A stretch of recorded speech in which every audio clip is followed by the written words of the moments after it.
The 7 levels of Spider-Man power. Explained. Level 1. The body upgrade.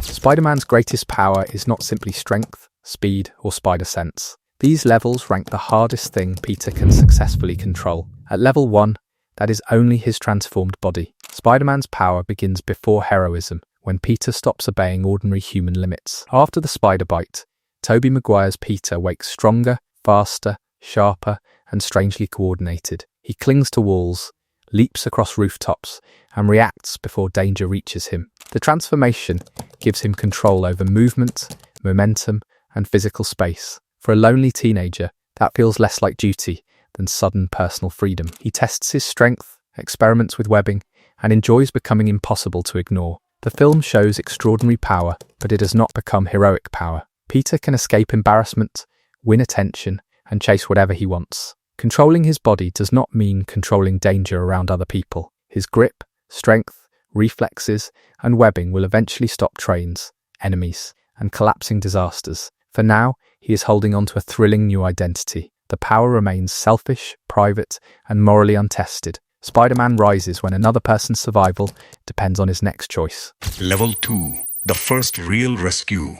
Level 1 gives Peter direct control over his transformed body. Level 2 begins when he must control another person's fear long enough to save them. Power becomes meaningful when Peter manages danger for someone who cannot escape alone. Andrew Garfield's bridge rescue gives that change a human shape. The lizard attacks traffic, vehicles hang, and civilians lose every safe option. Peter reaches a trapped child who is too terrified to move. Instead of displaying strength, he removes his mask and creates trust under pressure. Rescue requires more than speed, webbing, or courage. Peter must understand fear and make someone believe survival remains possible. The child climbs, Peter pulls him clear, and Spider-Man becomes public protection. A similar threshold appears when Holland's Peter rescues classmates inside the Washington Monument. Both scenes give Spider abilities moral weight through civilian responsibility. Still, Peter controls the victim's danger, not its source. He can save someone while the villain escapes and continues shaping the crisis. Rescue earns trust,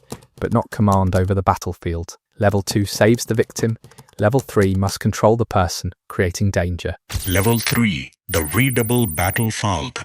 Rescuing victims differs from confronting opponents who actively reshape the danger. At Berlin's airport, Holland's Spider-Man controls pieces of a much larger battle. He webs Falcon's wings, restrains Bucky's arm, and adapts against unfamiliar enhanced fighters. His youth remains obvious, yet his decisions are fast, creative, and composed. Even Giant Man becomes manageable once Peter recognizes a familiar tactical pattern. He attacks balance instead of matching raw strength. Improvisation turns limited power into tactical control over individual exchanges. A reasonable objection says Berlin already looks larger than street-level combat. The scale is large, but the battlefield remains visible, readable, and governed by movement. Peter knows where opponents are and where his webbing should land. That clarity lets intelligence organize every physical advantage. However, Peter does not control the entire battle or its outcome. He controls small confrontations inside a conflict created by more experienced heroes. A fight still gives him an opponent,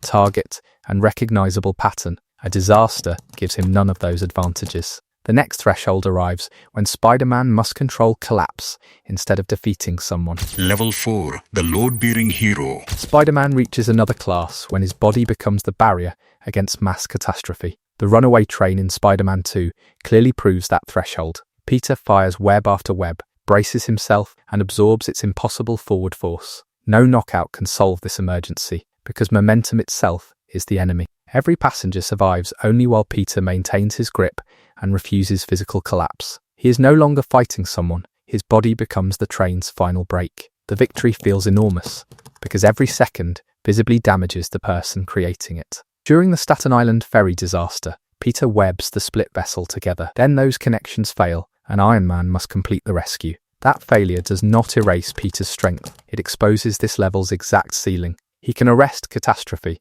but his body and webbing remain temporary solutions. Greater force only turns Peter into something more breakable. This is the hierarchy's first contradiction. Maximum force still produces incomplete control. Stopping a train may look stronger than closing his eyes, but strength becomes useless when every visible target is a lie. Level 5. The invisible advantage. The next increase in control comes through perception. not stronger muscles or heavier webbing. Mysterio defeats Peter whenever he trusts his eyes, technology, and visible surroundings. Illusions turn ordinary spaces into traps and misdirect every confident movement. His strength becomes useless because he cannot identify what deserves a strike. During their final confrontation, Peter closes his eyes and trusts his spider sense. The film turns that instinct from an early warning into precise battlefield navigation. He moves through drones, false images, and hidden attacks without trusting manufactured reality. Peter even detects Beck's final deception before the attack reaches him. Spider-Man now controls danger after sight becomes the enemy's weapon. That may look less impressive than holding a train together. However, Level 4 gives Peter a visible problem he can physically resist. Level 5 removes reliable vision, distance, and direction. Spider sense succeeds where intelligence and physical strength both fail. However, it only works when Peter trusts his body. Grief, doubt, and distraction previously made him vulnerable to Beck's manipulation. His advantage depends on emotional clarity as much as biological instinct. Peter can defeat unreadable danger, but only within a crisis he can personally reach. Mysterio eventually gives him a target, but Thanos never gives him control. Level 6.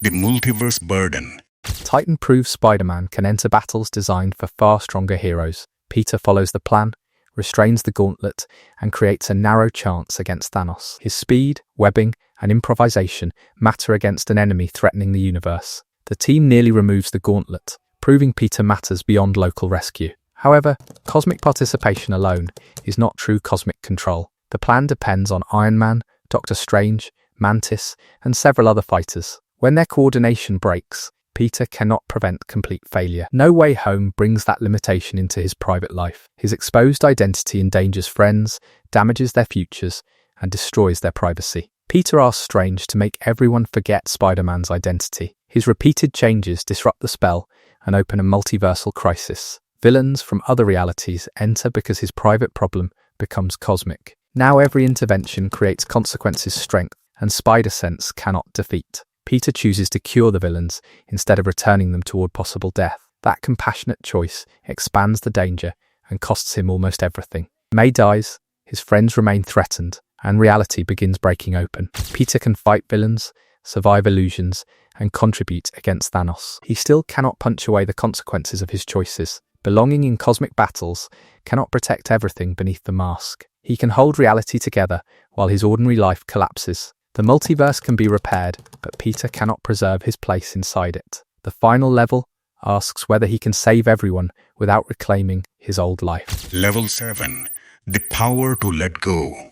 Giving something up does not look like a superpower. That is exactly why Spider-Man's final level is different. His highest control appears when victory requires surrendering his remembered life. In No Way Home, no punch or rescue can secure the multiverse. The only workable solution makes everyone forget Peter Parker ever existed. Peter accepts that cost after his choices endanger everyone around him. May is gone, while MJ and Ned suffer simply for loving him. The spell saves them, but removes Peter from their memories. Later, he approaches MJ with words that could restore their connection. Then he sees her safe, hopeful, and moving forward without him. He also notices the injury left by the final battle. Peter recognizes that returning could place her inside danger again. He chooses silence and leaves without taking back what he wants. That is not greater strength, sharper instinct, or larger battlefield importance. It is self-command where every outward Spider-Man ability reaches its limit. Level 7 proves Peter can absorb reality's cost